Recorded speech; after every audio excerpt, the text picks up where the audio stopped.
Praise the lord, hallelujah. सब बोलेंगे hallelujah, hallelujah,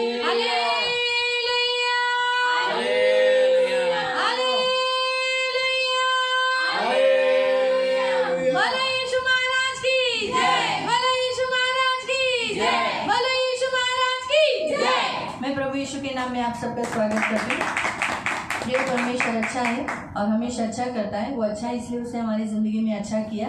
तो हम सब लोग मिलकर वचन पढ़ेंगे, क्योंकि उसको अच्छा लगता है जब हम मिलकर वचन पढ़ते हैं, हम पवित्र शास्त्र अध्ययन करते हैं, रात दिन उस पर मनन करते हैं। क्योंकि बाइबल में ऐसा लिखा है कि इस पुस्तक को जो मोसेस के द्वारा तेरे हाथों में दी गई और आज हमारे हाथों में यीशु के द्वारा दी गई है, तो इस पर तू क्या कर, रात दिन मनन कर। हमें इसे पुस्तक को रात दिन मनन करना है। हम जब इस पुस्तक को पढ़ते हैं और हम इसे खाते भी हैं तो हमारे मुंह को मधु के तुल्य मीठी लगती है, यानी हमारा लाइफ मीठा हो जाता है, अच्छा हो जाता है।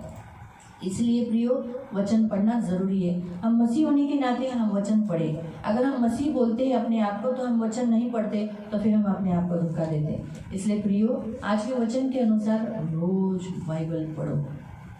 प्रभु आपको एक दिन पूछेगा, मुझे भी पूछेगा, तो इसीलिए हम वचन पढ़ेंगे। आज हम लोग पढ़ेंगे एजेकिएल अध्याय 7 पढ़ेंगे। पहला वचन मैं पढ़ूंगी, दूसरा आप पढ़ेंगे। ऐसे करके हम 26 तक पढ़ेंगे और 27 वचन हम सब लोग मिलकर पढ़ेंगे। एजेकिएल चैप्टर 7, एजेकिएल अध्याय 7 त्याचं 1 ते 27 पर्यंत। फिर यहोवा का ये वचन मेरे पास पहुंचा।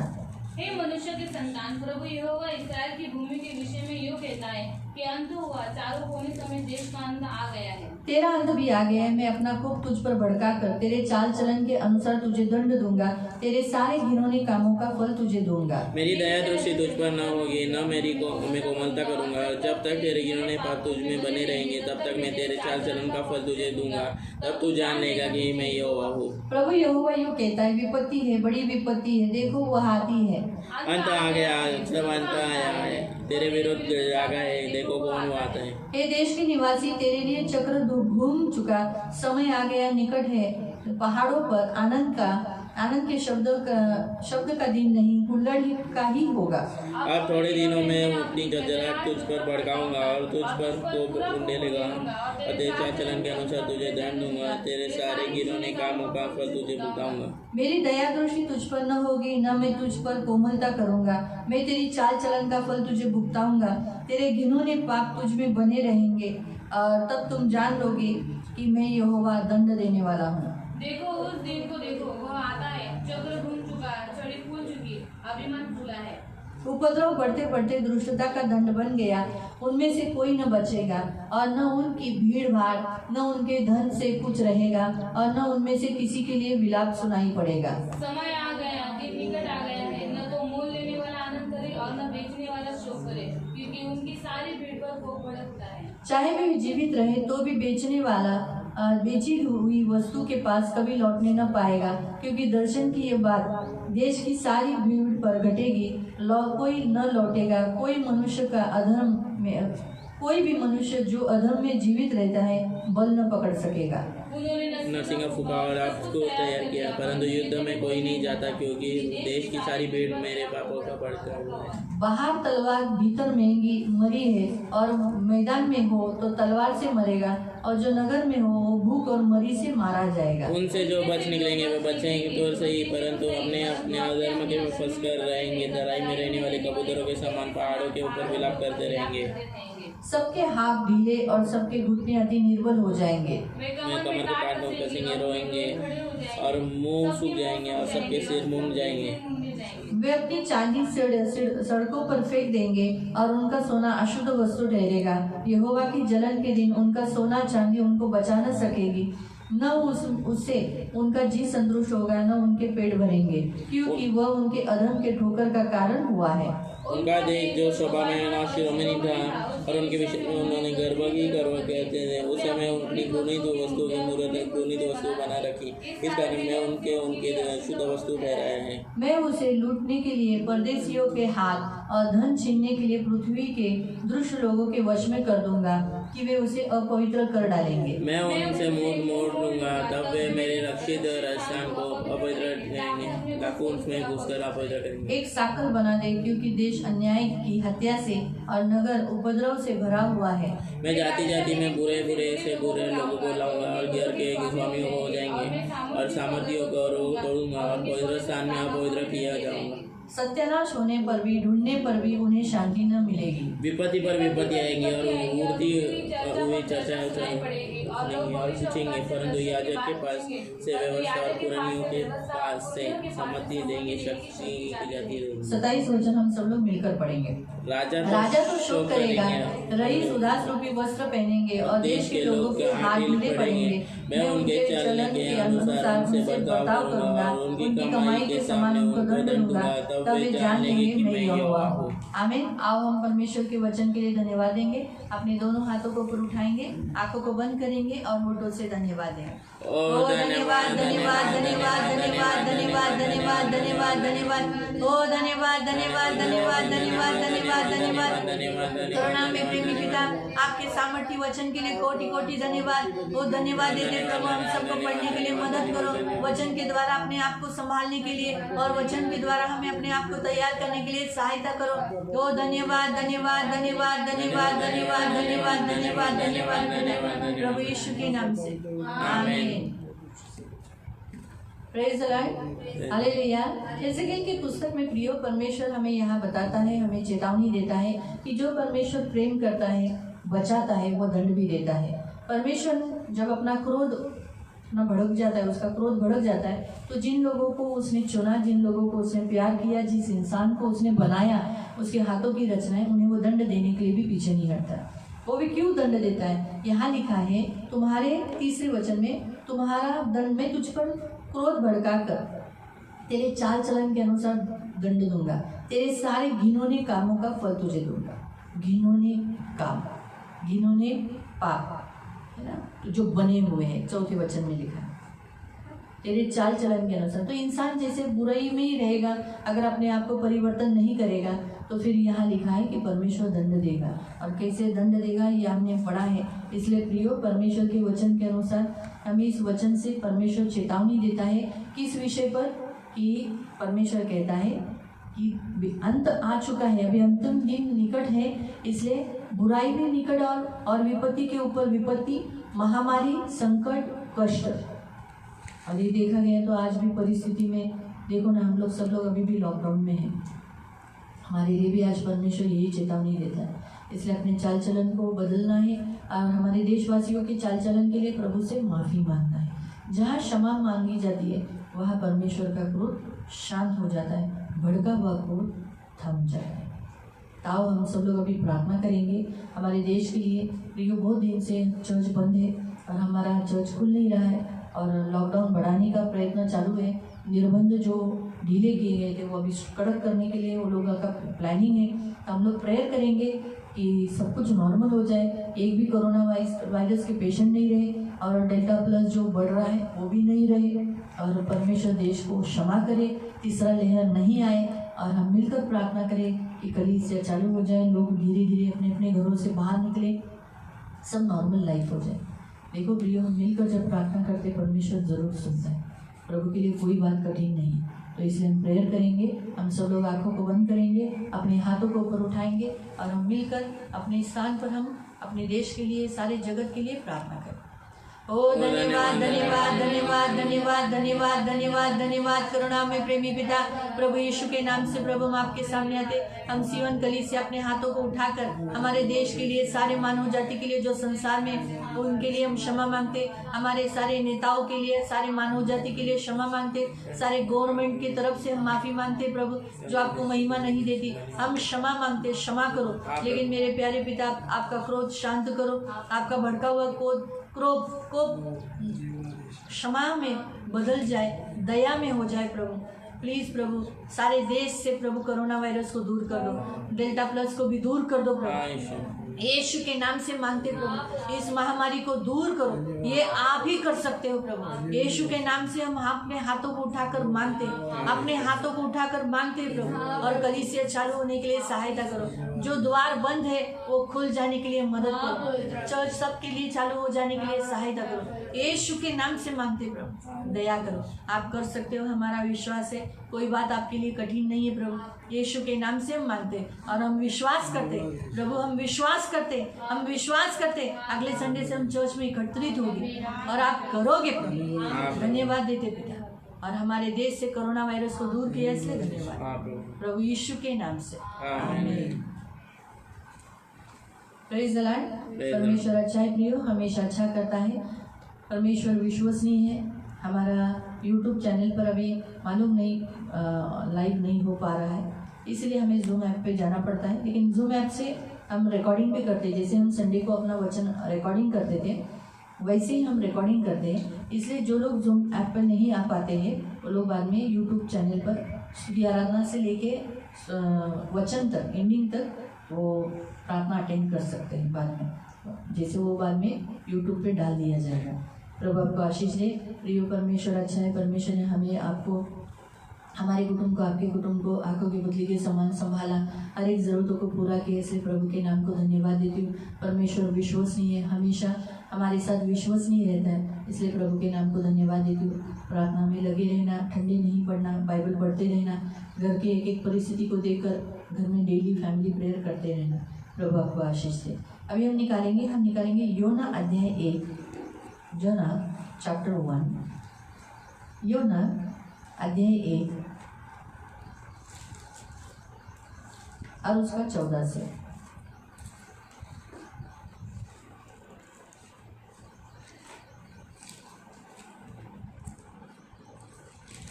योना अध्याय 1 उसका 14 से।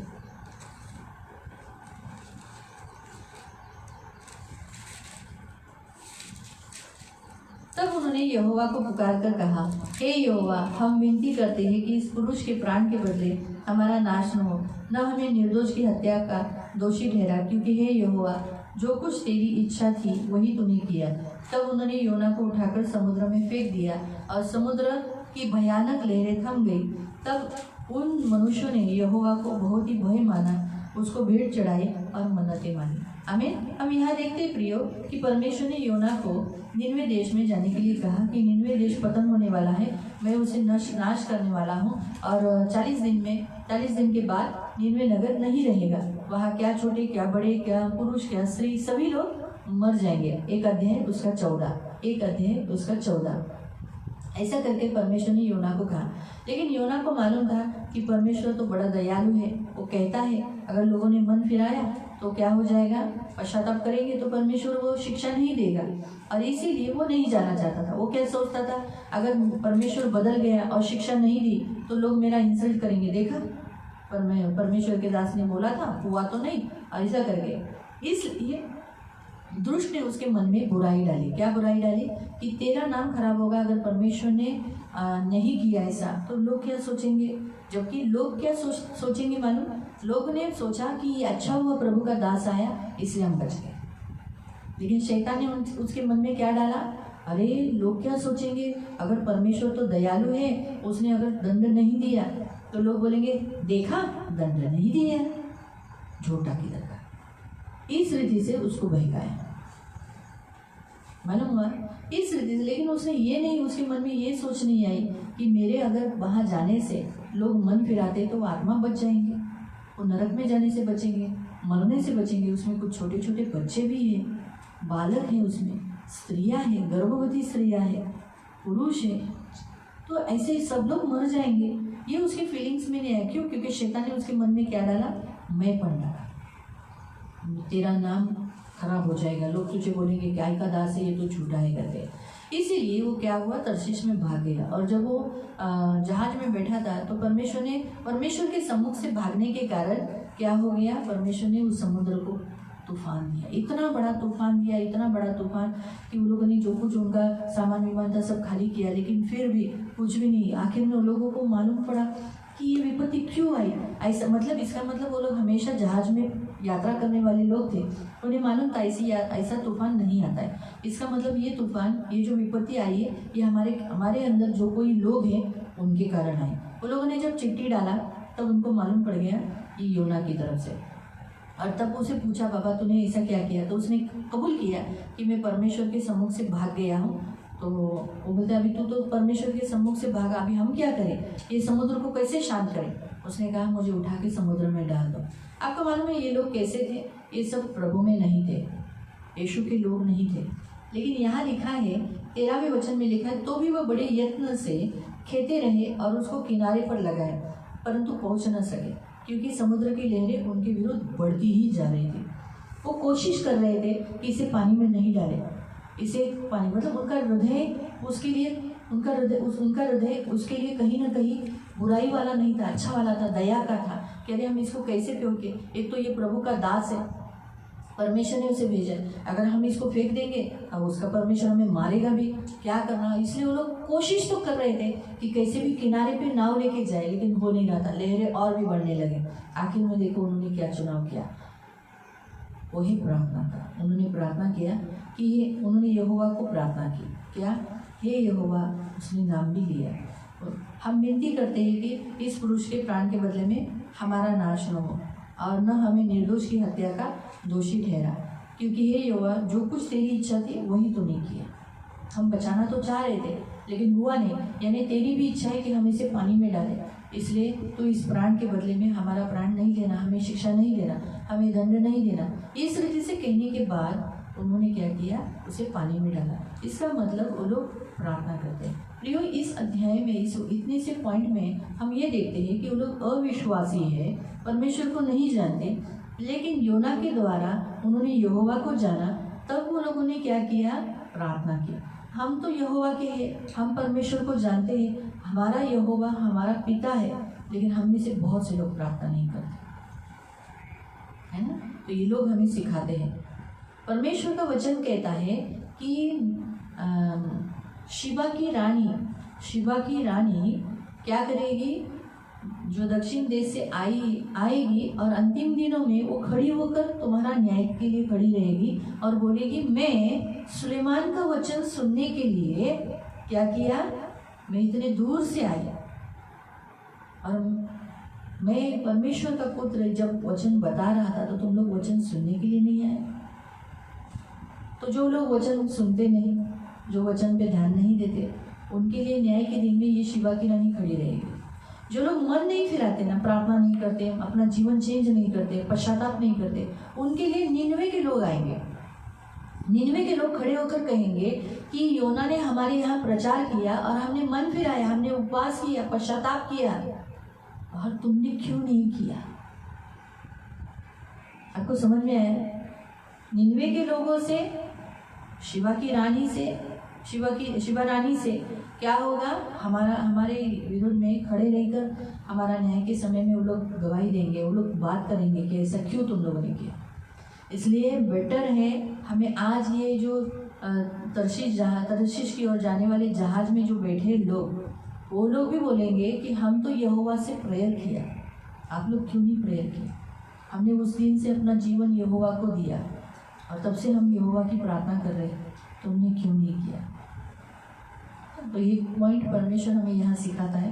दूसरा पॉइंट यहाँ पर परमेश्वर हमें सिखाता है कि वो लोग प्रार्थना करने के बाद उन्होंने क्या किया? जैसे लहरें थम गई, भयानक, ऐसा लिखा है समुद्र की भयानक लहरें थम गई, तब उस मनुष्य ने यहोवा को क्या किया? भय माना, परमेश्वर को डरने लगे, परमेश्वर का भय मानने लगे कि बाप रे सचमुच परमेश्वर ही परमेश्वर है करके बताया। फिर उसको भेंट चढ़ाई, यानी उसको अर्पण दिया जो उसे देना चाहिए, जो उसकी योग्य है। इसलिए अभी देखो, हमें एक बात परमेश्वर यहाँ सिखाता है, अन्य जातियों को सिखाना नहीं पड़ता कि परमेश्वर मतलब भक्ति दिखाना है तो भेंट चढ़ाना है। अपनी भक्ति हम भेंट के द्वारा परमेश्वर को धन देकर, परमेश्वर को दान देकर, परमेश्वर के चरणों में जो परमेश्वर को अच्छा लगता है वो देकर वो अपनी भक्ति प्रकट करते हैं। इन्होंने भी अपनी भक्ति प्रकट की और आज हम परमेश्वर पर विश्वास करने वाले लोग भक्त कहलाते हैं। लेकिन हम में से बहुत लोगों को घर में प्रार्थना करते हैं लेकिन दान दशांश नहीं निकालते। कोई कोई लोग तो संडे के दिन अपने घर में, जैसे चलो किसी का यूट्यूब नहीं चलता है, जूम ऐप नहीं है, तो वो लोग क्या करते हैं, अपने घर में बैठते हैं पति पत्नी बच्चे लोग और प्रेयर करते हैं, दान दशांश निकालते, प्रार्थना करते हैं। लेकिन सभी नहीं करते, उन्हें तो ये भी मालूम नहीं, बहुत आए लोग तो दशांश भी बाजू में नहीं निकालते। वो बोलते हैं चर्च चालू नहीं तो भी दशांश क्यों निकाला। प्रियो, हमें इन लोगों से परमेश्वर हमें सिखाता है कि इन्होंने परमेश्वर का भय माना और परमेश्वर को भेंट चढ़ाई और मन्नतें भी मानी। कि यहोवा तो हमें सुख रूप से लेके जाएगा, तो हम ऐसा ऐसा करेंगे, तेरे लिए जिएंगे, तेरे लिए ऐसा ऐसे ये वस्तु और देंगे। इस रीति से उन्होंने मन्नतें मानी। उन्होंने शायद ये भी मन्नतें मानी होगी उनमें से किसी ने कि यहोवा इस योना को बचा लेना, हम तुझे ये दे देंगे। दूसरों के लिए, योना के लिए भी मन्नतें की होगी, तभी तो यहाँ लिखा है ना। आज हमारा परमेश्वर हमें ये सिखाता है प्रियो, हमें भी क्या करना चाहिए, अपने पिता परमेश्वर से मन्नत मांगना है।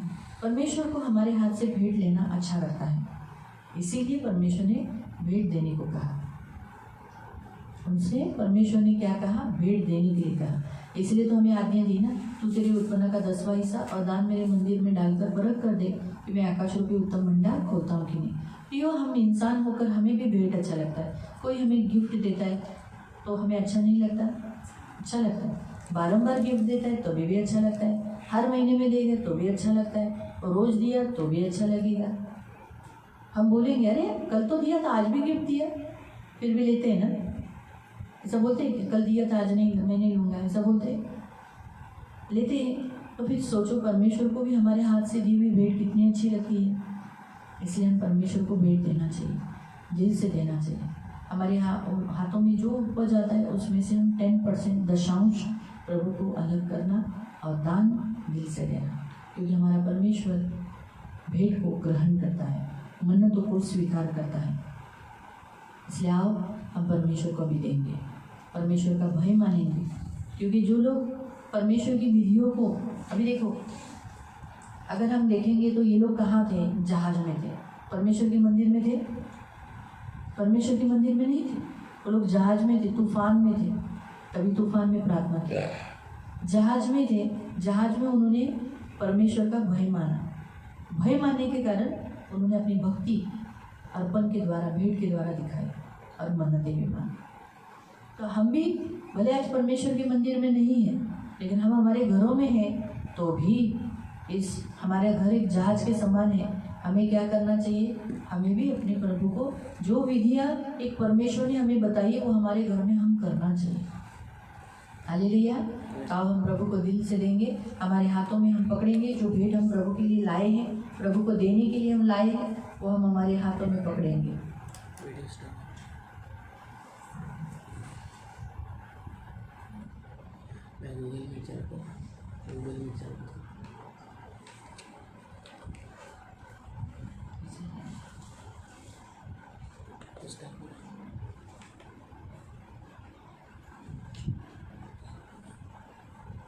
आओ हम प्रार्थना करेंगे।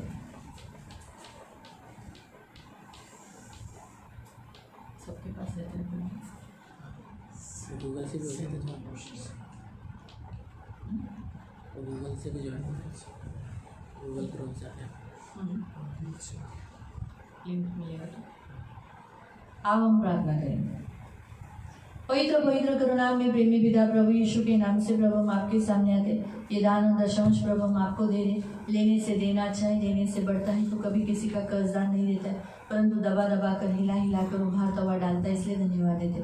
सबके हाथों को आशीषित करना, सबको प्रभु बहुतायत से देना। प्रभु ये जो हम दे रहे, दिल से दे रहे, इस भेंट को ग्रहण करना प्रभु यीशु के नाम से, आमीन।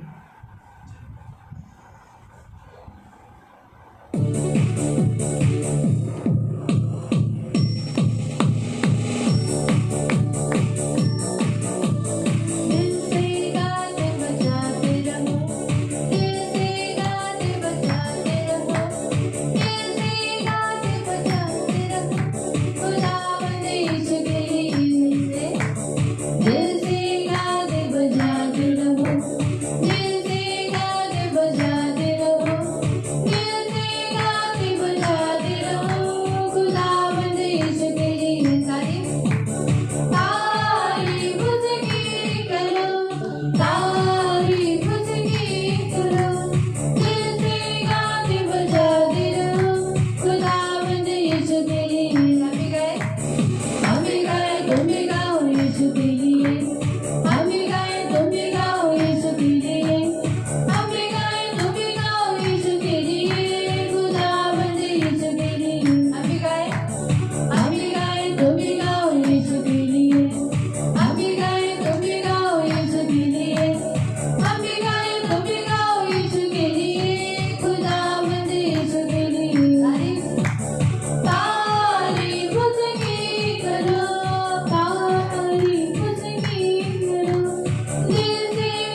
हमारे पिता यीशु के नाम से आपके धन्यवाद आज का सुंदर मधुर दिन का इसमें धन्यवाद प्रभु मैं प्रार्थना करता हूँ हमको चुना ला इसमें धन्यवाद हमको आशीष करो जितने लोग ने ध्यान दर्शन डाला उनको आशीष करना जितने लोग ने नहीं डाला उनको भी आशीष करना प्रभु जितने लोग ने डाला उनको भरपूरी से देना प्रभु उनको प्रभु आशीषित करना जितने लोग ने नहीं डाला इच्छा न होते हुए डाला है प्रभु उनको भी क्षमा करना और उनको अगली बार इच्छा बन के डालने के लिए आपको सहायता करना और जितने लोग ने नहीं डाला प्रभु उनको भी क्षमा करना उनको एक देने वाला बनाना दिल देना प्रभु आप करना प्रभु मैं प्रार्थना करता हूँ हम लोग जो वचन सुनेंगे हम लोग को वचन सुन के आने बाल करे दे देना हमें से प्रदर्शन निकल कर मांस करे दे देना हमें आदि करे दे देना आने बाल करे दे देना सब बातों में आपके नाम की बढ़ाई यही हमारी प्रार्थना है आप बड़े होंगे आपकी इच्छा पूरी हमारी नहीं है प्रार्थना हमने सुना होता दिया इसमें धन्यवाद सीएम का आशित करो सीएम में जितने लोग आते हैं उन सबको आशित करना किसी को भी खाली आ जाने मत देना आपने हम पापी के ऊपर दया किया इसलिए मैं धन्यवाद है प्रभु हमको वचन का अनुकरण करने के लिए सहायता देना और अगले संडे को हम लोग को प्रभु आपकी इच्छा रही तो हमको वापस आपके भवन में इकट्ठा होने के लिए और आपके भवन में संगति करने के लिए सहायता करना ऐसा सौभाग्य देना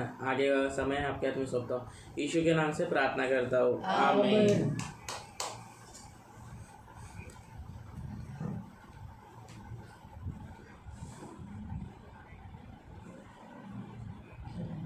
प्रेज़ द लॉर्ड हालेलुया। आओ हम आज के वचन की ओर हम जाएंगे। हम लोग निकालेंगे सबोपदेशक अध्याय 10 और उसका वचन 8। सबोपदेशक मराठीमध्ये उपदेशक अध्याय 10 त्याचा 8। सबोपदेशक अध्याय 10 उसका वचन 8। सबोपदेशक 10 का 8। जो गड्ढा खोदे वो उसमें गिरेगा, जो बाड़ा तोड़े उसको सर पर डसेगा। आमीन। हम आंखों को बंद करेंगे और हम प्रार्थना करेंगे। पवित्र पवित्र करुणा में प्रेमी पिता प्रभु यीशु के नाम से प्रभु हम आपके सामने आते हैं। हम आपको धन्यवाद देते हैं मेरे राजा मेरे मान पवित्र सेनाधीश पिता। वचन की सेवा को हम आपके हाथ में देते हैं। आपका वचन क्या ही सुंदर क्या ही पवित्र क्या ही शुद्ध है, इसलिए वचन हम ध्यान से सुनने के लिए और जो हम वचन सुनते हैं वही पालन करने के लिए सहायता करना। वचन की सेवा को आपके हाथ में देते, वचन का अर्थ समझने के लिए मदद करना प्रभु यीशु के नाम से आमीन। Praise the lord hallelujah. प्रियो प्रभु का वचन यहाँ स्पष्ट रीति से कहता है कि पहली बात तो मैं आपको बताना चाहती हूँ सबोपदेशक ये सुलेमान ने लिखा है और इसलिए लिखा है ताकि हम समझदार बने, हम इसको पढ़कर हम ज्ञानी हो और कुछ बातों से हम दूर रहें। जैसे कुछ बातें हमारे अंदर, जैसे हम हमारे माता पिता को देखकर इस संसार में देखकर हम जैसे को तैसा करते हैं। हम में से बहुत से लोग दशहरा तस्सा वैसा तो हम ऐसा, और बहुत सारे लोग अपने धन के पीछे भागते हैं। पैसा है तो सब कुछ है, पैसा पैसा पैसा कर कर पैसों के प्रथम स्थान देते हैं। इसी कारण से सबोपदेशक लिखा गया कि जो कुछ इंसान इस पृथ्वी पे करता है वो व्यर्थ है, जो भी करेगा आफ्टर ऑल सब यहीं पर छोड़ के जाने वाला है। तो फिर उसने पूरे सबोपदेशक में अपने जीवन का सारांश क्या लिखा, यही कि मनुष्य का कर्तव्य ये है कि वो परमेश्वर का भय माने और उसकी सारी आज्ञाओं का पालन करे। ये दो सारांश पूरे आखे बाइबल में उसने ये बताया।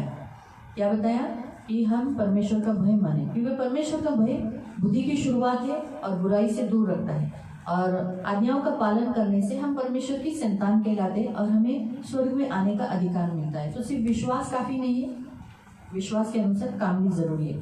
तो इसीलिए ये सबोपदेशक हमारे लिए इसलिए दिया गया है ताकि हम इस पृथ्वी पर मन नहीं लगाएं। यहाँ जो दिया गया है, बहुत से लोग जिंदा रहना चाहते हैं, बहुत साल तक जिंदा रहना चाहते हैं। उन्हें ऐसा लगता है कि हम बहुत साल जिंदा रहें, लेकिन यहाँ लिखा है कि वो अगर उसको बहुत साल जिया लेकिन उसकी मृत्यु जो दफन विधि होना चाहिए वैसा विधि नहीं हुआ तो फिर क्या फायदा। उसको बहुत सारे बच्चे हुए लेकिन उससे सुख नहीं मिला तो उन बच्चों से क्या फ़ायदा। अभी बहुत लोग बोलते हैं हमारा मूल पाइए, मुझे बच्चा चाहिए बच्चा चाहिए बच्चा चाहिए, लेकिन उन बच्चों से सुख नहीं मिला तो इतने बच्चे मिलकर क्या फ़ायदा। जहाँ तक मैं बच्चों के बारे में यही कहना चाहती हूँ कि जो लोग बच्चे लोग अपने माता पिता को नहीं संभालते ना, मैं आपको बताना चाहती हूँ पहले काल में बच्चे 12-15 इतने होते थे, अभी इतने नहीं होते, 5, 6, 4, 3, 2, 1 इतने होते। लेकिन मैं ये कहना चाहती हूँ कि 12 बच्चों को 2 माता पिता संभालते हैं। क्या 12 बच्चे अपने 2 माता पिता यानी एक माँ और पिता को संभाल नहीं पाते है ना। 3 लड़कियाँ एक माँ को, कितनी लड़कियाँ 3 है, लेकिन तीनों भी अपनी एक विधवा माँ को संभाल नहीं पाते। ये सोचने वाली बात है ना। तो ये बहुत सोचने, तो ये जो सबोपदेशक लिखने का जो उद्देश्य है ना, वो यही है कि जो तुम पढ़ो और उसे समझो और बच्चों में अपना मन मत लगाओ। नहीं है तो अच्छा है, परमेश्वर आपको दुख से बचाना चाहता है। बच्चों के पीछे बहुत दुख होता है। बच्चे हैं तो बच्चों को अच्छा रीति से संभालो और इतना मन उसमें मत लगाओ, क्योंकि आगे उनसे धोखा मिलेगा। इसलिए मनुष्य खाए पिए, परमेश्वर में सुखी रहे, आनंद करे, यही मनुष्य करे, अच्छा है। ऐसा सबोपदेशक ने साफ लिखा है, ये अच्छा है, मालूम हुआ। तो इसलिए प्रियो, आज के इस वचन में जो आज हमें परमेश्वर ये सिखाता है, जो गड्ढा खोदे उसी में गिरेगा। क्या लिखा है? जो गड्ढा खोदेगा उसी में गिरेगा। और प्रियो, ये वचन एक बार नहीं है, ये वचन 2 बार बताया गया है। यानी परमेश्वर नहीं चाहता कि हम किसी के लिए बुराई के लिए गड्ढा खोदें। इसका मतलब क्या है? गड्ढा खोदना मतलब क्या? किसी के लिए बुरा काम करने का करना। अभी गड्ढा क्यों खोदते हैं? अभी संसार में गड्ढा क्यों खोदते हैं? 1, दफन के लिए, यानी वो उसको दफन करने के लिए। 2, पेड़ लगाने के लिए।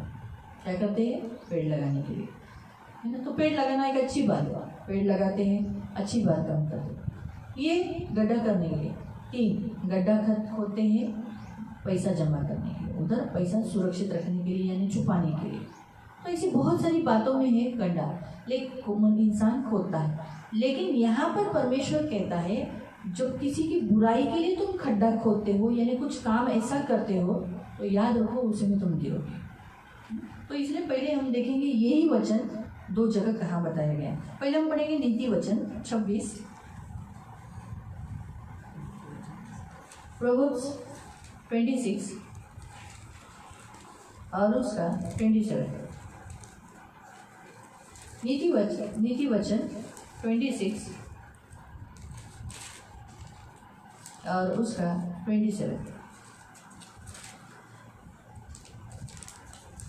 जो गड्ढा खोदे उसी में गिरेगा, जो पत्थर लुढ़काए वो उलटकर उसी पर लुढ़क आएगा। क्या लिखा है? जो खड्डा खोदेगा उसी में वो गिरेगा। खड्डा क्यों खोदा? इसलिए खोदा ताकि अभी मेरा जो व्यक्ति है, मुझे ये व्यक्ति बिल्कुल अच्छा नहीं लगता। सोचो, उदाहरण आपको समझा दे। सोचो, मेरी ऐसी इच्छा है कि मैं रजनी को गिराना चाहती हूँ, खड्डे में गिराना चाहती हूँ, उसको नाश करना चाहती हूँ, इसलिए मैंने खड्डा खोदा। तो मैंने खड्डा खोदा, लेकिन क्या होगा? यहाँ लिखा है उसी में वो गिरेगा, यानी उसी में मैं गिरूंगी। क्यों? क्योंकि मैंने उसका बुरा चाहा, इसीलिए वो नहीं खड्डे में गिरेगी, लेकिन मैं ही खड्डे में गिरूंगी। इसलिए मैंने पत्थर लुढ़काया, कि उसके ऊपर लड़कड़ा गोल कर उसके ऊपर लगे और वो मर जाए। लेकिन वो क्या लिखा है यहाँ पर? उलट कर उसी पर ही, मुझे ही पर आ जाएगा।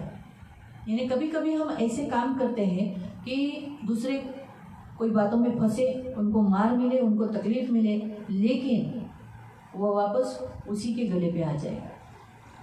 अगर बुराई उद्देश्य किया है, सोचो मैंने ऐसा उद्देश्य किया है कि रजनी को मार मिले, तो वो मार मुझे ही मिलेगा, उसको नहीं मिलेगा, वो मुझ पर ही आएगा। तो आपको समझ में आए।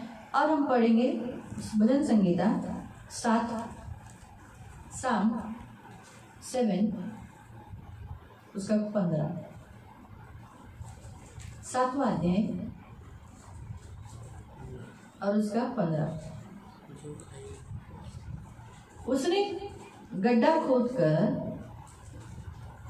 उसे गहरा किया और जो खाई उसने बनाई थी उसी में वह गिरा। क्या लिखा है यहाँ पर? 14 नहीं, सिर्फ 15, 7 अध्याय चैप्टर 7। ये मैं क्यों पढ़ा रही हूँ? ताकि आपको मालूम होना चाहिए, जब एक ही वचन 2 बार आता है तो इसका मतलब है परमेश्वर हमें चेतावनी देता है, सहमति दिखाता है, तुम देखो, जागरूक रहना। लेकिन जब यही वचन 3 बार आता है तो परमेश्वर ऐसा ही करता है, उसमें नो चेंजेस।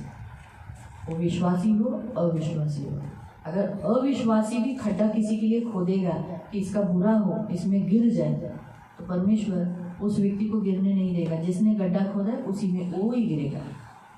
उसने गड्ढा खोदकर उसे गहरा किया। क्यों गहरा किया? ताकि उसको तकलीफ हो जाए। फिर लिखा है जो खाई उसने बनाई थी उसमें वो आप गिरा। जो इतना बड़ा खड्डा उसने किया, इतना खाई के समान गहरा हो गया, लेकिन वो आप ही उसमें गिरा। यानी जो कुछ उसने बुरी योजनाएं बनाई थी वो बुरी योजनाएं में वो खुद ही क्या हो गया, उसमें आप ही फंस गया, उसी में वो आप ही गिर गया। प्रियो, हमारा परमेश्वर यहाँ स्पष्ट रीति से बताता है कि हम किसी के लिए बुरा नहीं सोचे, हम कभी किसी के लिए बुरा नहीं करें। हम इस संसार में रहते हैं, परमेश्वर हमारा भला परमेश्वर है, इसलिए वो किसी का बुरा नहीं करता। बुरा मनुष्य के जीवन में क्यों होता है? क्योंकि उसने बुराई की, इसलिए उसको फल मिलता है। अगर आप बुरा काम करोगे तो आपको बुरा ही मिलेगा। अगर आपने देखो, अगर आपने कांटों का झाड़ बीज डाला है तो आपको कांटे ही मिलेंगे, और आप अपेक्षा नहीं कर सकते कि मुझे अंजीर क्यों नहीं मिला। वैसे इंसान जो बोता है उसके अनुसार ही उसे मिलता है, इंसान जो काम करता है उसके अनुसार उसको फल मिलता है, इसलिए याद रखो। लेकिन परमेश्वर आज के वचन से हमें क्या सिखाता है कि तुम किसी का भी बुरा मत करो, किसी के लिए बुरी चाल, बुरे विचार मन में मत लाओ। परमेश्वर को बिल्कुल पसंद नहीं है, खास करके धर्मियों के लिए। अगर हम जो प्रभु पर विश्वास करते हैं उनके लिए कोई बुरे विचार, उनके लिए बुरी योजना बनाते हैं कि वो मरे, उनका बुरा हो, गरीब हो, वो लूटे जाए, गरीब सत्यानाश हो जाए, तो ये परमेश्वर को बिल्कुल पसंद नहीं आता। बाइबल में लिखा है जो बुराई करता है उसकी बुराई से और उसके घर से बुराई हटेगी नहीं।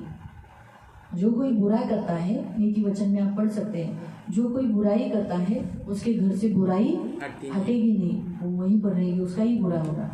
इसलिए परमेश्वर नहीं चाहता कि उसके पीछे चलने वाले लोग, जो परमेश्वर अच्छा है, उत्तम है, यीशु ने कहा परमेश्वर उत्तम है, सबसे भला वही है।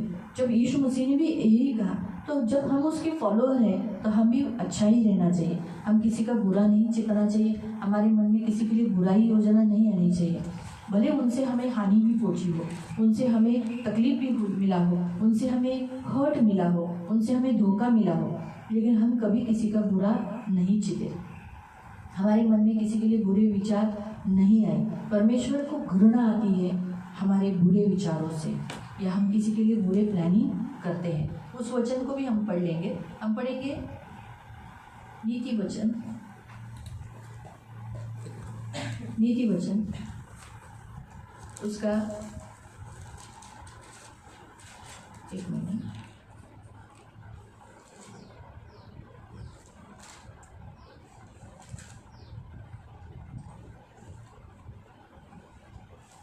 पहले हम 12 पढ़ लेंगे।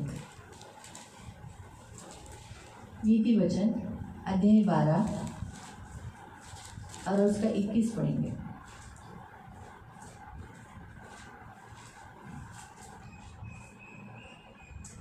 धर्मी की हानि नहीं होती, परंतु दुष्ट लोग सारी विपत्ति में डूब जाते हैं। यहाँ क्या लिखा है? धर्मी की हानि नहीं होती। जो लोग धर्मी के अगेंस्ट में बुरा सोचते हैं या बुरा प्लानिंग करते हैं या बुरा कुछ सोचने का करते हैं, तो लेकिन उनका परमेश्वर कभी बुरा होने नहीं देता। दुष्ट लोग सारी विपत्ति में डूब जाते हैं। जो दुष्ट काम करते हैं वो बुराई में फंसते हैं। हम अब नीति वचन 3 पढ़ेंगे, प्रोवर्ब्स चैप्टर 3 उसका 27 से 32 तक।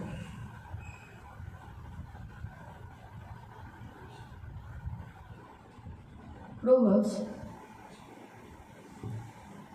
चैप्टर 3 और उसका 27 से 32 तक।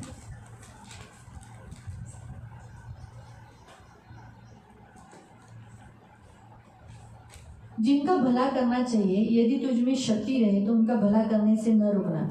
यदि तेरे पास कुछ देने को हो तो अपने पड़ोसी से न कहना कि जा कल फिर आना, कल मैं तुझे दूंगा। जब तेरा पड़ोसी तेरे पास बेखटके रहता है तब उसके विरुद्ध, देखो ध्यान से, उसके विरुद्ध कोई बुरी युक्ति न बांधना। जिस मनुष्य ने तुझसे बुरा व्यवहार न किया हो उसे अकारण मुकदमा खड़ा न करना। उपद्रवी पुरुष के विषय में डाह न करना, न उसकी सी चाल चलना, क्योंकि यहोवा कुटिल से घृणा करता है, परंतु वो अपना भेद सीधे लोगों पर खोलता है। तो अभी यहाँ पर परमेश्वर क्या कहता है? हमें दूसरों के लिए बुरा नहीं करना है। यहाँ परमेश्वर चाहता है हम किसी के लिए गड्ढा नहीं खोदना है। तो 27 में कहता है तुझे अगर भला करने की शक्ति है तो भला कर, लेकिन बुरा नहीं करना। तुझे अच्छा करना है लेकिन तू अच्छा नहीं करता तो बुरा भी मत कर। तो ये पहला पॉइंट। अगर तेरे पास कुछ देने के लिए है तो तेरा पड़ोसी यानी कोई भी इंसान तुझसे मांगने के आता है तो दे। लेकिन ऐसा नहीं कहना कल आना। उस रात को अगर उसे कुछ खाने का होगा, ज़रूरत होगा, वो शायद जिस आशा से आया तो उसे थोड़ा सा ही सही लेकिन देना। यहाँ लिखा है तेरे साथ तेरे रहने वाला इंसान, तुम्हारे साथ रहने वाले तुम्हारे इंसान, तुम्हारे भाई बहन, माता पिता, पति पत्नी या अपने अड़ोसी पड़ोसी या चर्च के लोग, ये सब उनके बारे में बोला है। वो लोग कैसे हैं यहाँ लिखा है, हमारे ऊपर भरोसा रखकर हमारे साथ जीते हैं, लेकिन इसीलिए हम उनको धोखा नहीं देना। हम ऐसे काम नहीं करना कि जिससे वो फंस जाए और गड्ढे में गिर जाए। मालूम हुआ? आपको समझ में आया? स्पष्ट रीति से परमेश्वर का वचन हमें यहाँ कहता है कि तेरे विरुद्ध तेरा पड़ोसी तेरे पास बेखटके रहता है, यानी उसको तुझ पर भरोसा है, इसलिए उसके विरुद्ध में बुरी योजना नहीं बनाना कि वो गड्ढे में गिर जाए। आज हमारा परमेश्वर हमें यही सिखाता है, हमें इस विषय पे सिखाता है। अभी पड़ोसी के बारे में आपको बोलूँगी तो गए हफ्ते का वचन आपको मालूम होगा। यरूशलेम से सामरी यानी यरूशलेम से एक व्यक्ति यरीहो जा रहा था, डाकुओं ने घेर लिया, उसको मारा, कपड़े निकाले, अधमरा कर उसको लूट कर उसको चले गए अधमरा छोड़कर। फिर वहाँ से याजक लेवी गए, उन्होंने कुछ भी मदद नहीं किया। फिर सामरी आया जो यीशु को और आपको मसीह को दर्शाता है, और क्या किया उसने, उसके घाव को धोया, पट्टी बांधी, मलहम पट्टी की और उसे अपने गधे पर बिठाकर सराय में लेकर आया, है ना। तो फिर यीशु ने ये किसे कहा था, अपने पड़ोसी से प्यार करो। यीशु ने आज्ञा दी कि तू सारे मन से, सारी बुद्धि से, सारी शक्ति से, सारे प्राण से तू अपने प्रभु परमेश्वर को प्रेम कर, और जैसे तू अपने आप को प्यार करता है वैसे अपने पड़ोसी को प्यार कर। तो इसलिए वो व्यक्ति अपने आप को ज़्यादा शाना समझाना चाहता था, इसीलिए उसने उस आज्ञा को बोला मेरा पड़ोसी कौन। तब यीशु ने ये दृष्टांत बताया, और इस दृष्टांत में उसको प्रश्न पूछा कि मुझे बता, जो डाकुओं से घिरा हुआ था उसका पड़ोसी कौन है। उसने कहा जिसने दया की। इसलिए यीशु उसे वही सिखाना चाहता था कि जैसे उसने दया की ना, तो तू भी तेरे पड़ोसियों के साथ वैसा ही बन। तो वैसे ही प्रियो, हमारे लोग हमारे ऊपर भरोसा करते हैं, हम उन्हें धोखा देना ये सही नहीं है। हम उनको गड्ढे में गिराना, उनको पाप में गिराना वो सही नहीं है ना। अगर सोचो जोशुआ पीटर जोसेफ के साथ बैठा है और अच्छी रीति से बैठा है, उनके साथ खेल रहा है, सब बच्चे, डेविड है, आराधना है, सब बच्चे बैठे, दूसरे भी बच्चे, मैथ्यू है, बहुत सारे बच्चे चर्च में, वो जो जोशुआ के साथ मामा मामा कर बैठे हैं। लेकिन जोशुआ अगर उनके सामने सोचो मोबाइल देखते हुए, कुछ भी देखते हुए, जैसे पिक्चर या कुछ भी तारक मेहता या दूसरा कुछ ऐसा कुछ भी देखता है, तो बच्चे लोगों के ऊपर परिणाम आएगा ना। वो लोग क्या सोचेंगे, वो लोग ऐसा सोचेंगे अरे मामा कर सकता है फिर मैं क्यों नहीं कर सकता हूँ, है ना, ऐसा सोचेंगे ना। तो हम उनके लिए गड्ढा खोदते हैं। तो ये ऐसा मतलब हमारे वो बच्चे उसके सामने बेखटके, यानी उनके माता पिता जोशुआ के पास क्यों छोड़ रहे, इसलिए छोड़ रहे ताकि उनको जोशुआ पर भरोसा है कि वो बच्चों को अच्छा शिक्षण देगा, इसलिए बेखटके छोड़ा। आपको समझा क्यों छोड़ा, क्योंकि भरोसा है। तो हम वहाँ स्पष्ट रीति से लिखा है उनके लिए विरुद्ध कुछ ऐसा बुरा योजना नहीं बनाना। जिस मनुष्य ने तेरे साथ कोई बुरा व्यवहार नहीं किया, बेफिजूल में उसके ऊपर मुकदमा या उसके ऊपर अन्याय या केस या पुलिस स्टेशन में नहीं जाना। हम किसी के लिए बुरा नहीं करना, ये हमारा परमेश्वर। यहाँ स्पष्ट लिखा है परमेश्वर कुटिल लोगों से क्या करता है, घृणा करता है। परमेश्वर उन्हें बिल्कुल पसंद नहीं करता। भजन संहिता 5:5 में भी लिखा है घमंडी तेरे सम्मुख खड़े न होने पाएंगे, तुझे सब अनर्थ कार्यों से, यानी गंदा काम करने वाले, बुरे विचार रचने वाले, दूसरों के लिए गड्ढा खोदने वालों से लिखा है घृणा है। क्या लिखा है 5:5, भजन संहिता 5:5 में क्या लिखा है, घृणा है। मैं आपको एक बाइबल में का एक उदाहरण बताऊंगी। मैं यहाँ वहाँ इसका उदाहरण लेने से बेटर है बाइबल में एक उदाहरण है। आपको मालूम है एक व्यक्ति ने एक व्यक्ति के लिए गड्ढा खोदा, लेकिन वो आप उसमें गिरा, कौन होगा?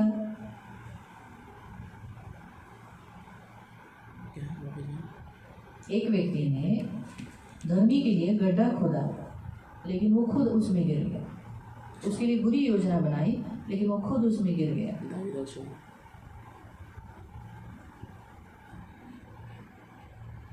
है ना, सोचने वाली बात है ना. मैं भी सोचा प्रभू मला एक उदाहरण दे. कोण आहे असं बायबलमध्ये ज्याने हामान और हाँ मुर्दगाय. हामान और मुर्दगाय, है ना. पढ़ेंगे, हम निकालेंगे एस्तर अध्याय में जाएंगे हम लोग. एस्तर अध्याय 5. एस्तर अध्याय 5.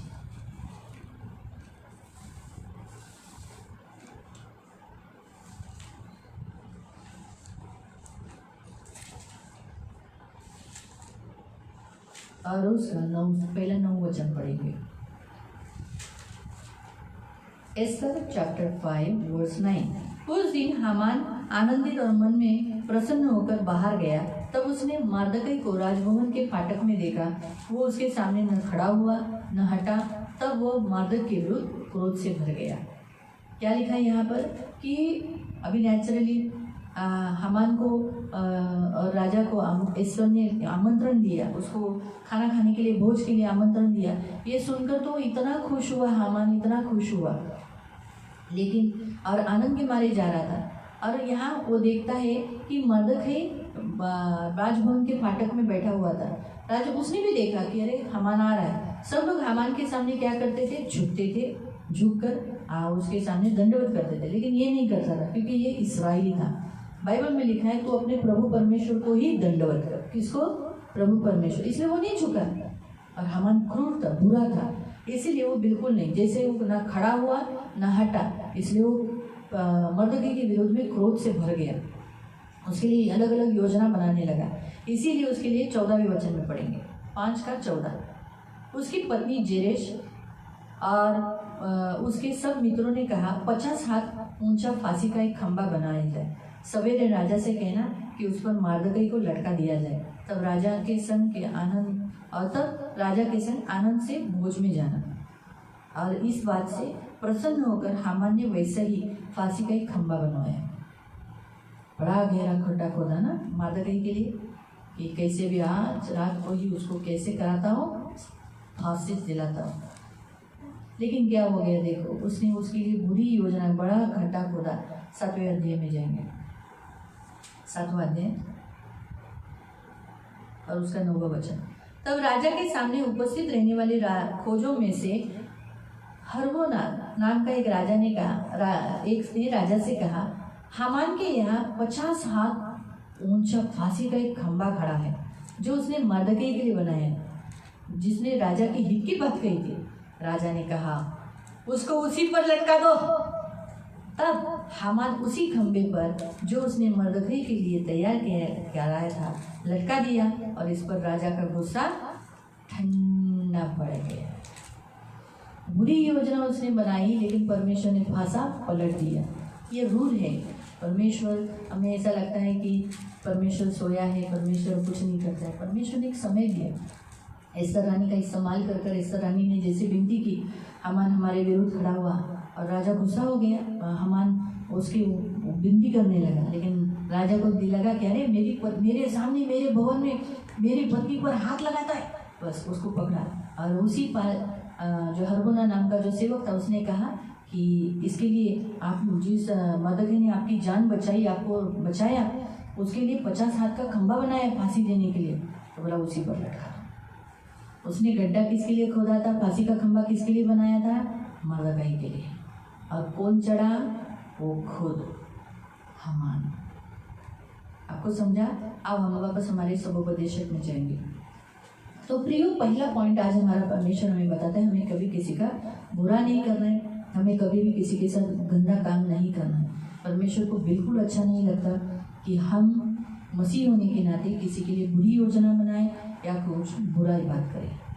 या जैसे भाई आपस में कभी कभी देखो, अगर माता पिता अपने छोटे बच्चे को या भाई को मरवाना चाहते तो लोग बुरी योजना बनाते और माँ बाप को भड़का देते हैं.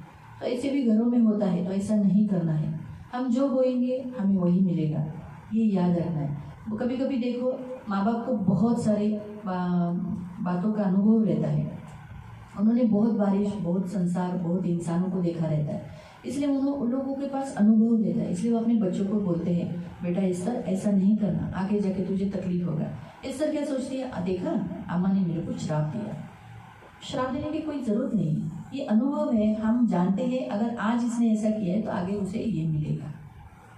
लेकिन अक्सर बच्चे क्या बोलते हैं कि हमारे माँ बाप तो हमारा बुरा ही चाहते हैं, हमेशा हमें कोसते हैं, हमें ऐसा बोलते हैं। ये कोसना नहीं हुआ, इसे कोसना नहीं कहते। अगर आज तुमने ऐसी चाल चली है तो तुम्हारा चलना के अनुसार, आज हमने फिजिकल में यही पढ़ा ना, तुम्हारे चाल चलन के अनुसार मैं तुम्हें फल दूंगा। तो अगर हम इस तरह अगर बुरा बोल रही है तो आगे बुराई का फल तो उसे मिलेगा ही ना, उसे शिक्षा तो मिलेगी। बुरा उसको दुख से जाना ही पड़ेगा, बुराई करने वाले को, बुराई करने वालों को उसको बुरा तो मिलेगा ही, उसको दुख में से गुजरना ही पड़ेगा। अगर अपने माँ बाप को उसने दुखाया है तो नेचुरली उसे भी दुख ही दे मिलेगा, उसको खुशी नहीं मिलेगी।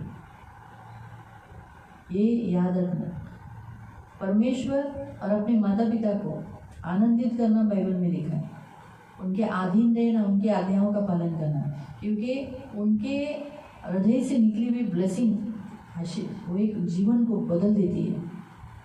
मालूम हुआ, मैं आपको उड़ाऊ पुत्र के बारे में बताती हूँ। उड़ाऊ पुत्र के आप लूका अध्याय में इस वचन को पढ़ सकते हैं, लेकिन मैं शॉर्ट में बताऊंगी। उड़ाऊ पुत्र के बारे में हम देख सकते हैं कि उड़ाऊ पुत्र का जो पिता था वो दोनों बच्चों को समान प्रेम करता था, लेकिन छोटा और इस सारी संपत्ति लेकर कुकर्म में उसने उड़ा दिया। उसने जो बोया बुरा बोया, उसे सुख मिला, उसे सुख मिला गया। अपने पिता को दुखाकर उसे सुख मिला नहीं। कितने टाइम तक वो सुख रहा, जब तक उसके पास पैसा था, उसके बाप का पैसा था, उसके खुद का पैसा नहीं था, उसके पिता का पैसा था। उसके पिता के पैसों पे वो संपत्ति पे आनंद कर रहा था, उड़ा रहा था और ऐशोआराम कर रहा था। उसका पैसा नहीं था, उसका पैसा रहता तो वो नहीं उड़ाता, क्योंकि जो इंसान कष्ट कर कर जब 500 रुपया कमाता है ना, वो 500 की रुपये की कीमत करता है कि मैंने दिन भर काम करने के बाद 500 का नोट मेरे हाथ में आया। उसको क्या मालूम था, उसने तो फुकट में मिला, उसके बाप की कमाई थी, इसलिए उसने उड़ा डाली। लेकिन उसे सुख मिला क्या, मैं यही पूछना चाहती हूँ? नहीं मिला। उसको क्या हाल हुआ, उसको खाना नहीं मिल रहा था, है ना, खाना नहीं मिल रहा था। वो किस में रहा, सुअरों के बीच में रहा। उसके वस्त्र कैसे थे, बदबूदार, नया नहीं था, हालत उसकी खराब थी। सुख रहा, अपने पिता को दुखा के गया था ना, उसके पिता की इच्छा थी क्या आज संपत्ति लेके जाके उड़ा दे, चल चल, ऐसा कुछ था नहीं। उसके पिता को भी दुख था, लेकिन उसके पिता ने पोसा नहीं था, उसको पोसा था क्या? उसकी ज़िंदगी में बुराई क्यों हुई? क्योंकि उस संपत्ति का उसने बराबर से इस्तेमाल नहीं किया, उसकी चाल रॉन्ग थी, इसीलिए उसके साथ बुरा हुआ। तो ये पिता ने कोसा था क्या? बेचारा पिता तो इंतज़ार कर रहा था, अभी आएगा, रोज़ इंतज़ार करता था, क्योंकि उसको मालूम है अगर किसी और ने देखा तो उसको मार कर भगा देंगे।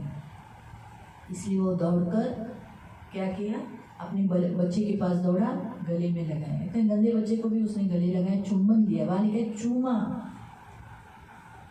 उसको चूमा।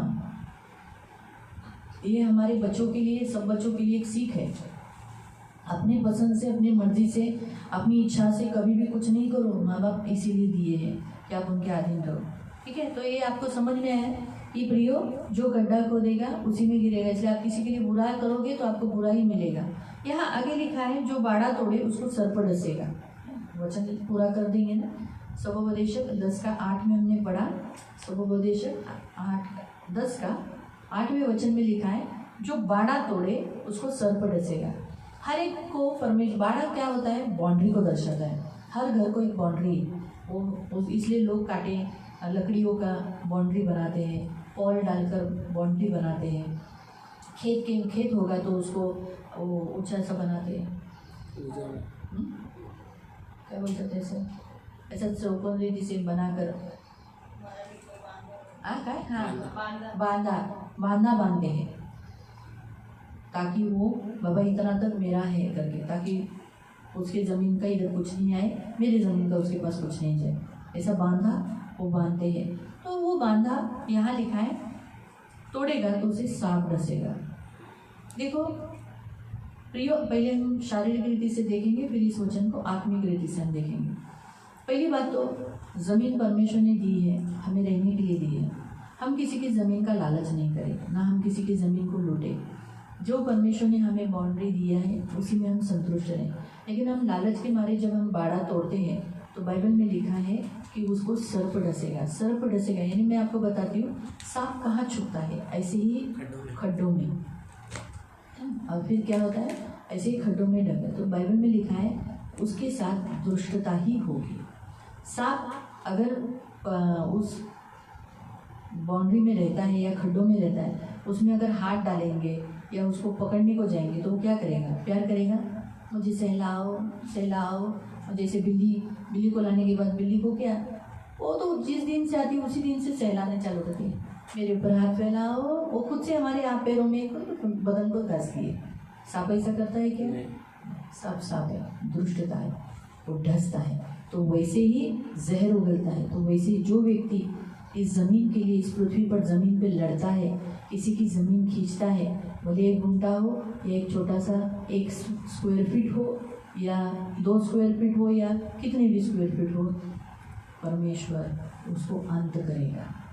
उसे सांप डसेगा यानी उसको वो मिलेगा नहीं, बुराई के बदले में बुराई ही मिलेगा।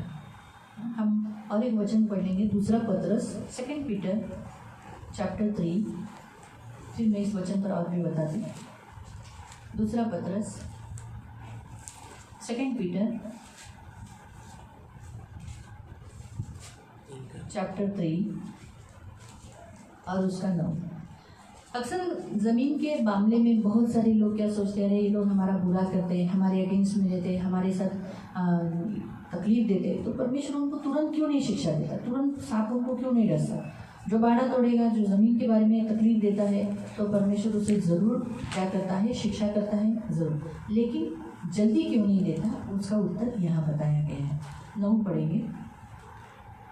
9, प्रभु अपनी प्रतिज्ञा के विषय में देर नहीं करता जैसे कुछ लोग समझते हैं, पर तुम्हारे विषय में धीरज रहता है। वो नहीं चाहता कि तुम्हें कोई कष्ट हो, और यह कि सबको मन फिराव का अवसर मिले।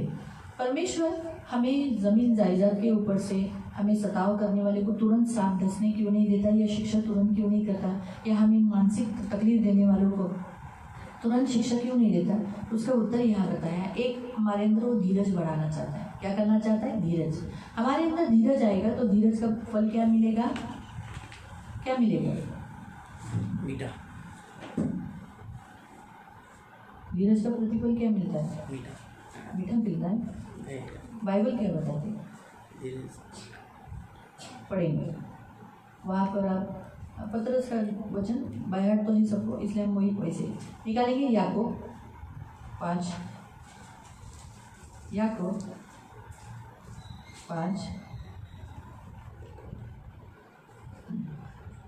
उसका 7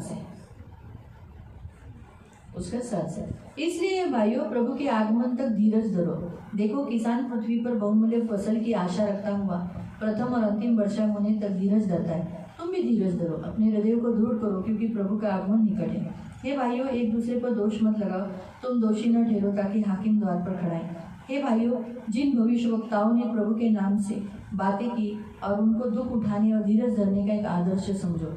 11 वचन, देखो हम धीरज धरने वाले को धन्य कहते हैं। तुमने अय्यूब के धीरज के विषय में सुना तो होगा, प्रभु की ओर से जो उसको क्या मिला? प्रतिफल। तो धीरज धरने वाले को क्या मिलता है? प्रतिफल, जिससे प्रभु की अत्यंत करुणा और दया। तो प्रतिफल क्या है? अत्यंत करुणा और दया, जिसके कारण जिस विषय पर उसने धीरज धरा था उस विषय पर उसे अत्यंत करुणा और दया उसको ऊपर रहती है, उसे सहने के लिए मदद मिलती है, और जिसमें उसने विषय में धीरज धरा उस पर वो जय पाता है। मालूम ना? इसीलिए प्रभु हमारे शत्रुओं को, जो हमारी ज़मीन जायदाद के ऊपर नज़र रखते हैं या हमारा बाड़ा तोड़ते हैं और लूट लेते हैं, परमेश्वर उनको ज़रूर शिक्षा करेगा। लेकिन परमेश्वर उनको तुरंत शिक्षा इसलिए नहीं करता क्योंकि परमेश्वर उनका भी परमेश्वर है। इसलिए परमेश्वर उन्हें मन फिराव के लिए, पश्चाताप करने के लिए अवसर देता है, इन्हें टाइम देता है, इसलिए तुरंत शिक्षा नहीं देता। और उन्हें ऐसी परिस्थिति से लेके जाता है, तूने मेरे बच्चे की ज़मीन के ऊपर आँख डाली ना, तूने मेरे बच्चे की ज़मीन के ऊपर ऐसा ऐसा किया ना, देख अभी मैं तुझे क्या करता हूँ। परमेश्वर है, परमेश्वर बदला लेने वाला परमेश्वर, लेकिन परमेश्वर हमें ये नहीं चाहता कि हम बदला लें। परमेश्वर जब बदला लेता है, हमारी ज़मीन पर जो भी नज़र डालता है उसको परमेश्वर ऐसा कर देता है कि उसको चलने के योग्य भी नहीं रखता कि जो ज़मीन ऊपर उसने नज़र डाली वो ज़मीन ले ले। तो समझा, इस रीति से परमेश्वर बदला लेता है। हम कितना लेंगे, मारेंगे मेरेंगे, पुलिस स्टेशन में जाएंगे, बस हो गई। परमेश्वर जब बदला लेता है किस रीति से लेता है? इसीलिए प्रियो, अविश्वासी लोगों का स्वभाव है थोड़ा सा ज़्यादा बढ़ाना। हम विश्वासी हैं, हम किसी को धोखा नहीं देना। जो कुछ जगत है हमारा नहीं है, ना हम कुछ लाए हैं ना हम कुछ लेके जाएंगे।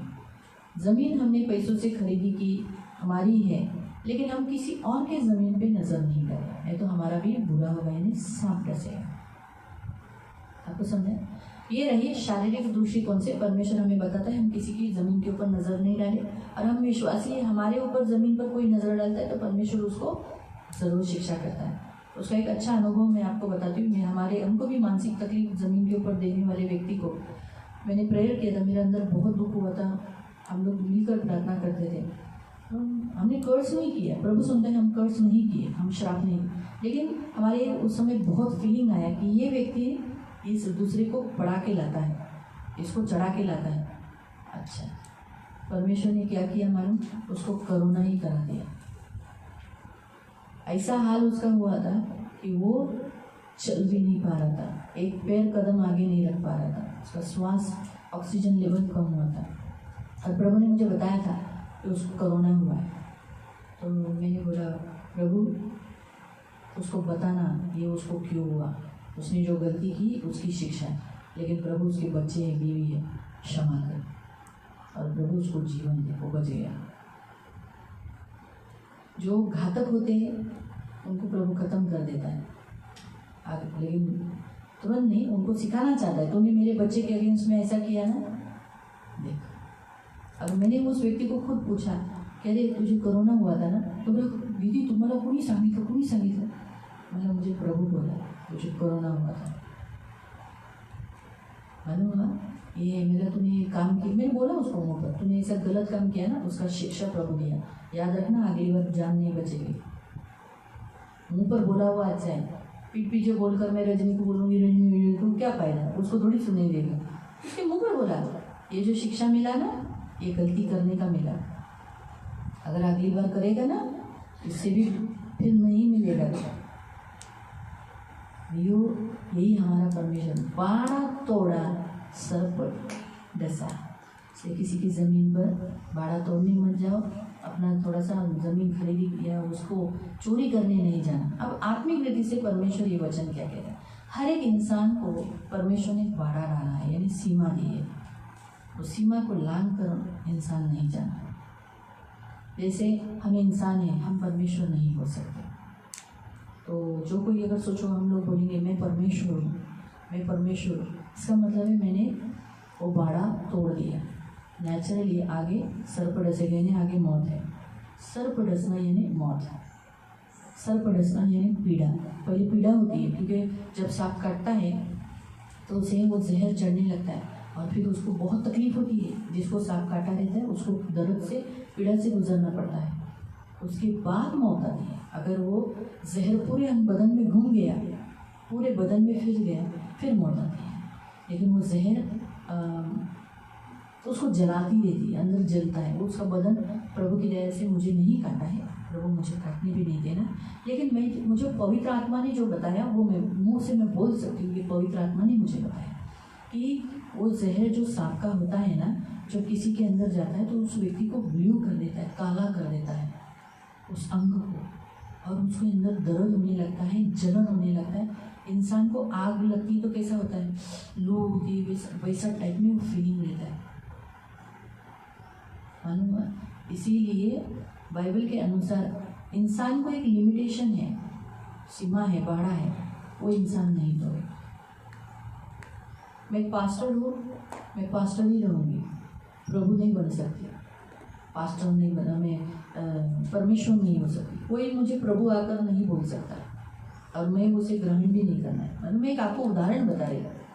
वैसे ही प्रियो, हर पुरुष को एक बाड़ा है कि उसे अपनी पत्नी से प्यार करना है, इंसल्ट नहीं करना है, अपमान नहीं करना है, उसका मान सम्मान करना है और उसे प्यार करना है। अगर वो बाड़ा तोड़ता है तो नेचुरली उसे तकलीफ उठानी पड़ेगी।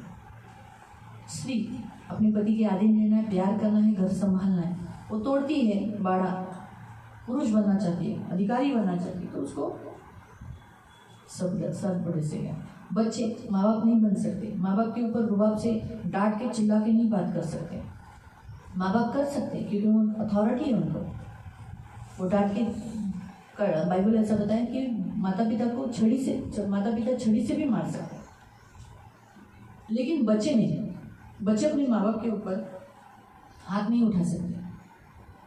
इसीलिए बाड़ा तोड़ने वाले को सर पड़े से, अपनी मर्यादा लांघ कर जाने वाले को तकलीफ जरूर उठानी पड़ेगी। इसलिए सारे बच्चे लोग सुन लेना आत्मिक रीति से। अब तक आपको वचन मालूम नहीं था, ठीक था, अभी मालूम हुआ ना। अपने लाइफ के लिए डिसीजन लेने का अधिकार माँ बाप को है, तुम्हें खुद को नहीं है। अभी बच्चे बड़े हो जाते हैं, वो लोग सोचते हैं अभी मैं बड़ा हो गया, मेरे लिए मैं दुल्हन खुद ढूंढ लूँगा। लड़की सोचती है मेरे लिए मैं दूल्हा खुद ढूंढ लूँगा। अगर तुम्हें खुद ही ढूंढना था तो खुद ही बड़े होना चाहिए था, माँ बाप ने तुमको क्यों बड़ा किया। ये सब बातें आती है। हर एक जो बाड़ा तोड़ेगा साथ जैसे यानी विपत्ति आएगी। Be careful. आज पर इसका मतलब ऐसा नहीं मैं आपको डरा रही हूँ या आपके लिए बुरा कुछ योजना नहीं, ये वचन है, चेतावनी देता है हमें परमेश्वर का वचन। हमें भी ये ज्ञान होना चाहिए, हमें ये वचन मालूम होना चाहिए। सच पूछो मुझे तो 9वां भी वचन लेना था, वो मैं शायद अगले संडे को ले लूँगी क्योंकि ये बहुत इम्पोर्टेंट है हमें।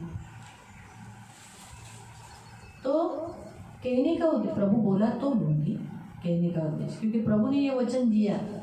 कल मैं ढूंढा इसे, मैं नीति वचन में ढूंढ रही थी, ढूंढ रही थी। प्रभु बोला अगं मी वचन दिलं, मग मी सांगतो ना तुला कुठे जा, सभोपदेशक मध्ये जा। 3-4 बार मैंने नीति वचन अपने हाथों के नीचे से, आंखों के नीचे से घुमाया, नहीं तो नहीं सुन रहा था। मैं बोला नहीं नीति वचन में चल। प्रभु पवित्र आत्मा भेटून दे, पवित्र आत्मा मिलने दे ये वचन। पवित्र आत्मा बोला अरे मैंने तुझे ये वचन दिया ना, तो मैं तुझे बताता हूँ ना कहाँ है। सभोपदेशक खोल, उसमें ये वचन है स्पष्ट रीति से। आज प्रियो हमें भी परमेश्वर यही बताता है, अपनी मर्यादा लांघ कर नहीं जाना। परमेश्वर ने जो बाड़ा आपके सामने रखा है उसी में बने रहो। अपने आप की कुव्वत को, अपनी ताकत को, अपने आप में कौन हूँ ये याद रखकर, मैं मसीह हूँ, है ना, मैं कौन हूँ, मैं मसीह हूँ, तो मसीह के आचरण में चलो, उसी में रहो। लेकिन मसीहतपन छोड़कर आप जब बाड़ा तोड़ देते हैं तो ज़रूर आपको विपत्ति का सामना करना पड़ेगा। यही आज का वचन है। इसलिए किसी के लिए बुरा नहीं करो, किसी के लिए बुरा खड्डा मत खोदो और अपना मर्यादा में, अपनी खुद की मर्यादा में रहो। यही आज परमेश्वर हमें बता रहा है। आप कौन हो? आप लड़की हो, आप लड़की हो तो लड़की के समान रहो, लड़का बनने का कोशिश मत करो। आप लड़का हो तो लड़का रहो, लड़की मत बनो। आप बड़ा भाई हो तो बड़े भाई के समान रहो, आप बड़ी बहन हो तो बड़ी बहन के समान रहो। दूसरों के लिए आदर्श बनो, दूसरों के लिए, अभी हमने अय्यूब में यही पढ़ा ना, आदर्श बनो। हमें ऐसे रहना है। हमारे आत्मिक जीवन के लिए परमेश्वर हमें यही बताता है। हमें देखकर दूसरे लोग यीशु में जीना है। यीशु को, अरे अगर दीदी ऐसा कर सकती, रजनी ऐसा कर सकती तो मैं क्यों नहीं, ऐसा बोलकर पाप नहीं करना चाहिए, गलत काम नहीं करना चाहिए। हम किसी को गड्ढे में गिराने वाले नहीं होने चाहिए। हमें देखकर दूसरा गड्ढे में नहीं गिरना चाहिए, क्योंकि हम तो गड्ढे में गिरे, हमने खोदा हमारे लिए और दूसरा भी हमको देखकर वैसे ही गड्ढे में गिर रहा है। नहीं होना चाहिए। Be careful. आज परमेश्वर हमसे यही कहता है। प्रभु आपको आशीष दे। आओ हम प्रार्थना करेंगे। हम सब लोग आंखों को बंद करेंगे। प्रार्थना करने से पहले प्रभु से हम क्षमा मांगेंगे। अगर आपने किसी के लिए भी बुरा चाहा होगा, किसी की मौत के लिए या किसी का बुरा होने के लिए या गरीब होने के लिए या जलन होने के लिए या गुस्से करने के लिए, आपके रिश्तेदार हो या आपके चर्च के लोग हो या कोई भी, या आपके घर के लोग हो, आप उसके लिए प्रभु से माफ़ी मांगो। अगर आपने किसी की ज़मीन का थोड़ा सा भी हिस्सा चोरी किया होगा, लिया होगा, तो उसके लिए प्रभु से माफ़ी मांगो।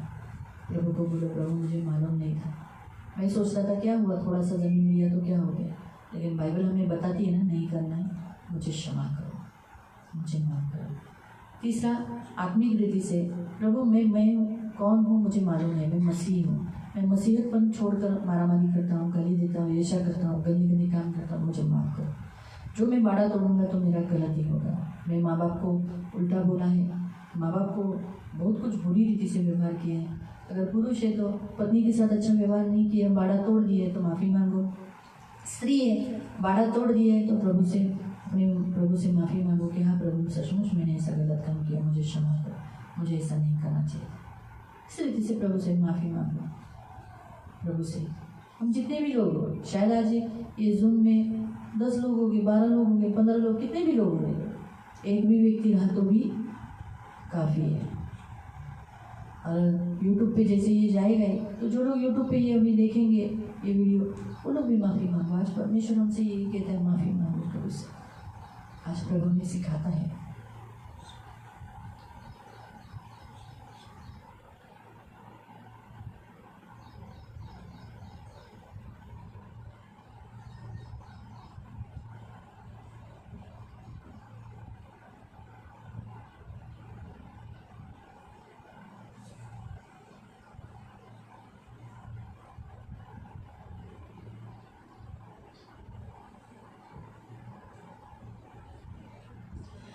पवित्र पवित्र करुणा में प्रेमी पिता प्रभु यीशु के नाम से प्रभु हम आपके सामने आते हैं। हम आपको धन्यवाद देते हैं मेरे राजा, मेरे मान पवित्र सेनाधीश पिता। वचन की सेवा को आपके हाथ में देते प्रभु। जो वचन आपने हमें सिखाया वो हमें स्मरण रखने के लिए मदद करना। हम कभी किसी के लिए गड्ढा नहीं खोदे, किसी के लिए बुराई का काम नहीं करें, क्योंकि हम आपके बच्चे हैं ना। आपने भला किया तो हम भी दूसरों का क्या करना चाहिए, भला ही करना चाहिए ना। इसलिए प्रभु हम कभी भी बुरे नहीं हो, हम हमारे अंदर कभी बुराई आने नहीं देना, किसी दूसरे के लिए नहीं, अपने घर के लोगों के लिए नहीं, चर्च के लोगों के लिए नहीं। अगर भले हमें किसी ने बुरा भी किया होगा, हम किसी का बुरा नहीं करें, हम आपके जैसे ही बने रहे। और हम किसी की भी ज़मीन लूटे नहीं, और हमारे मर्यादा या जो बाड़ा है हमारे बाजू में बांधा है तूने, उसे लांग कर हम नहीं जाए, तोड़े नहीं कर, मेरी नज़रों में शरणा नहीं बने। सहायता करो पिता, हमें माफ़ करो। ये वचन स्मरण लेने के लिए सहायता करना, इन सबको क्षमा करना, इन्हें आशीषित करना, करुणा दया रखना, धन मान सम्मान से दीर्घायु से तुरंत रखना। आज शबा दिन की सारी आशीषें इन्हें देना प्रभु। इन्हें मैं प्रभु यीशु के नाम से आशीषित करती हूँ, आपके पंख में सुरक्षित रखना, धन मान सम्मान से दीर्घायु से तुरंत रखना। जल्दी से जल्दी हमें आपके पवित्र भवन में इकट्ठा होने के लिए मदद करना। सारा आदर, सारी महिमा, सारी प्रशंसा, सारा गौरव मैं आपको देती हूँ प्रभु यीशु मसीह के मीठे और पवित्र सामर्थ्य नाम से प्रार्थना करती हूँ, आमीन। सगळ्यांना प्रेज द लॉर्ड। जितने जनों ने तेल लाए हाथ में, हम प्रार्थना करेंगे तेल के लिए। पवित्र पिता, हम तेल को आपके चरणों तले लाते। तेल जैसे तरह चिन्ह पवित्र आत्मा का अभिषेक का, चंगाई का, छुटकारे का, लगुनी का, इसमें हम आपका सर्व सामर्थ्य लहू मिलाते। वो लहू जो कलवरी क्रूस पर हमारे लिए बहाया गया, वो सर्व सामर्थ्य लहू मिलाते। अब ये तेल नहीं, तेरा लहू है। जो भी कार्यों के लिए समान होगा, अद्भुत रीति से तेरा लहू कार्य कर। तेरा लहू चंगा करता है, तेरा लहू शिफा देता है, उद्धार देता है। ये जिस घर में है उस घर में उद्धार, जीवन, शिफा आने के लिए मदद करना प्रभु यीशु के नाम से, आमीन। जितने छोटे बच्चे खड़े हो जाएंगे, हम प्रार्थना करेंगे। पवित्र पिता, हम आपको धन्यवाद देते। सारे छोटे बच्चों का पिता परमेश्वर तुम ही, उनकी ढाल दो, इनका कवच, इनका प्रभु, इनका स्वामी, इनका गगड़िया, इनके साथ सदा रहने वाला इनका पवित्र पिता है। सुधी लेना, रक्षा करना, आंखों की पुतली के समान संभाल लेना प्रभु, दया रखना। इन बच्चों को हमेशा पाप से, बुराई से, दुष्टाई से दूर रखकर माता पिता के अधीन रहने के लिए मदद करना। गंदे वासना वाले लोगों से, बीमारी से, किडनैप करने वाले लोगों से बचाए रखना। तो इनकी ढाल दो, इनका कवच है प्रभु यीशु के नाम से, आमीन। जितने जवानी खड़े हो जाएंगे, हम प्रार्थना करेंगे। पवित्र पिता, इन सारे जवानों को जवानी की अभिलाषा से दूर रखना, करुणा दया रखना, धन मान सम्मान से दीर्घायु से तुरंत रखना, सदा आनंदित रहने के लिए सहायता करना, हर घर में इन्हें आशीषित करना, और प्रभु इनके घर में, इनके जीवन में शांति बनी रहने के लिए मदद करना, और प्रभु इन्हें ऊंचा करना प्रभु यीशु के नाम से, आमीन। सगळ्यांना प्रेज। प्रभु आपको आशीष दे। हम शाम को 5 बजे मिलेंगे। प्रेज।